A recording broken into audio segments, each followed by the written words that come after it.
च्या मुंबई साखळी बॉम्बस्फोटाचा मास्टरमाइंड दाऊद इब्राहिम पाकिस्तानातल्या रुग्णालयात दाखल. विषप्रयोग झाल्याची पाकिस्तानी मीडियाची माहिती. भारत किंवा पाकिस्तान सरकारकडून अद्याप दुजोरा नाही. हिवाळी अधिवेशनाच्या शेवटच्या आठवड्याचा आज पहिला दिवस. मराठा आरक्षणासंदर्भात चर्चा होणार.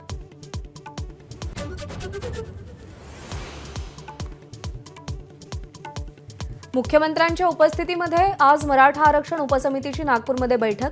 तर आरक्षणासाठी संभाजीराजे छत्रपतींकडून राज्यातील सगळ्या खासदारांच्या बैठकीचं दिल्लीमध्ये आयोजन.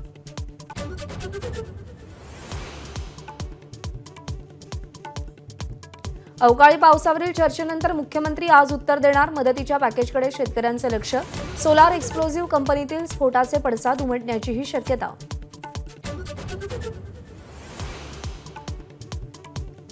आमदार अपात्रता प्रकरणाच्या अंतिम सुनावणीला आजपासून सुरुवात. युक्तिवादासाठी दोन्ही गटांना 1.5 दिवसाची मुदत.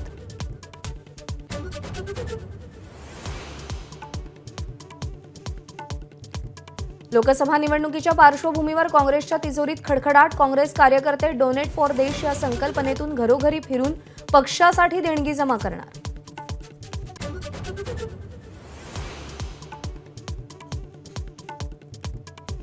सुधाकर बडगुजर यांची सलग 4थ्या दिवशी चौकशी. सलीम कुत्ता संबंधित प्रकरणी आज एसीबी चौकशी करणार.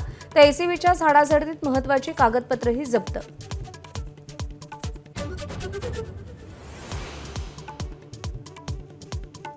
गिरीश महाजनांची शिष्टाई यशस्वी. नंदुरबारमधून निघालेला आदिवासी शेतकऱ्यांचा बिऱ्हाड मोर्चा माघारी परतणार. मोर्चेकऱ्यांच्या मागण्या मान्य झाल्याचा दावा.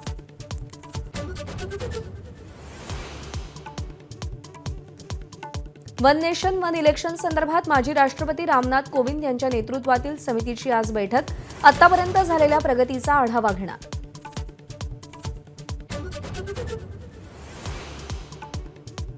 ठाण्यातील प्रिया सिंग हल्ला प्रकरणी प्रियकर अश्वजित गायकवाडसह 3 आरोपींना अटक. गुन्ह्यामध्ये वापरलेल्या 2 कारही जप्त.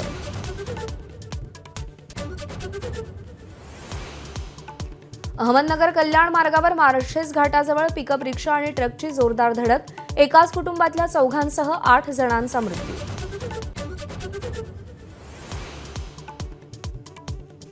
पुणे नाशिक महामार्गावर संगमनेरमध्ये भीषण अपघात. टेम्पो कारवर कोसळल्यानं 4घांचा मृत्यू.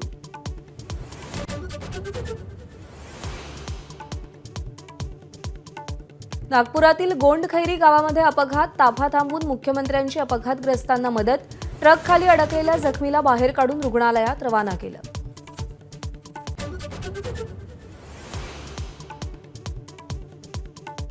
ज्येष्ठ अभिनेत्री तनुजा प्रकृती अस्वास्थ्यामुळे रुग्णालयात दाखल.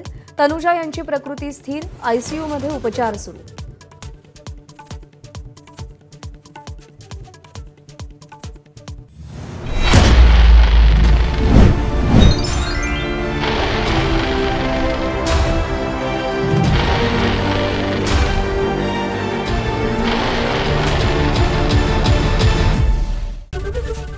एबीपी माझा, उघडा डोळे बघा नीट.